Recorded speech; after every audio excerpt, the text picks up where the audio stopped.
à juste ajouter to throw the towel, ok? Et ils ont laissé le franc suisse augmenter au monde. Mais il y a une autre chose. Que le franc suisse, parce que bon, on peut parler jusqu'à demain matin qu'il y a des problèmes avec la région, avec l'eurozone, mais comme on est sûr que l'Allemagne, c'est le seul pays qui continue à produire de bonnes nouvelles économiques, l'un jour après l'autre, ok? Et c'est l'une des raisons pourquoi l'euro a monté de 1,26$ à 1,30$, to be more precise, 1,30$, maintenant on est 50. Alors les Suisses, ils font beaucoup d'exports aux Allemands. Alors, comme on dit en anglais, this franc is the new Deutschmark. Thank you very much. Ok? Le franc est le nouveau Deutschmark. Le Deutschmark, il n'y a plus de Deutschmark. Si vous voulez jouer sur le Deutschmark ou sur l'Allemagne, vous pouvez le faire à travers le franc suisse. L'autre question de puzzle, c'est contre quoi? Acheter le Suisse contre quoi? Contre le dollar ou contre l'euro? On peut répondre à cette question un peu plus tard. Bon.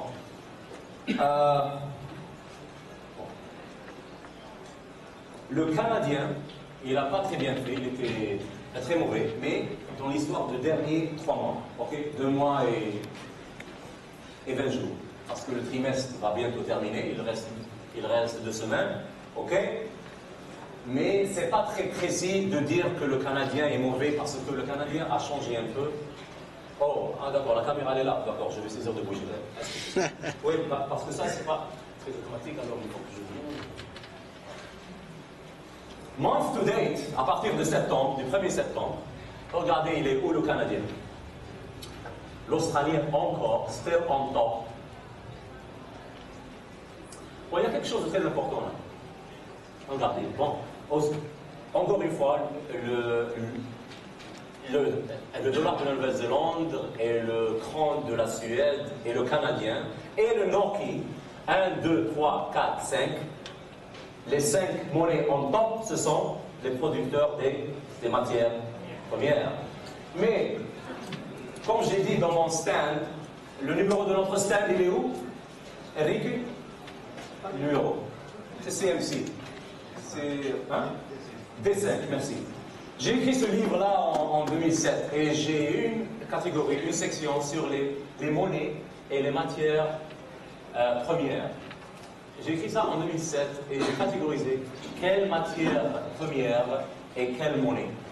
Et j'ai parlé et j'ai rentré en détail, même sur le Chilean peso, le peso du Chili, même le sol de Pérou. Qu'est-ce qu'ils font le Pérou? Et qu'est-ce qu'ils produisent? Very good, thank you. Le cuir. Et le Chili? Le cuir.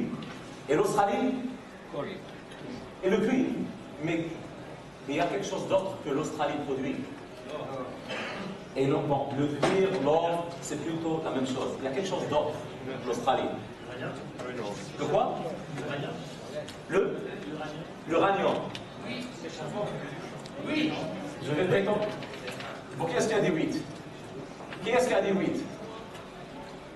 Est-ce que parce que vous avez pris la réponse dans mon stand ou parce que vous êtes très intelligent? Hein? Parce que vous étiez là-bas. Alors ça compte pas. Il n'y a pas beaucoup de pays qui sont producteurs de blé et de cuivre. Ça c'est très rare. Et après le volcan, oui, il y a une relation entre le volcan c'était où? En Finlande ou en Islande?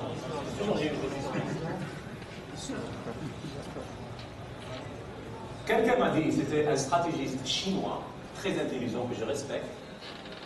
2 semaines après le volcan de la Finlande, il m'a dit que le prix de blé allait monter.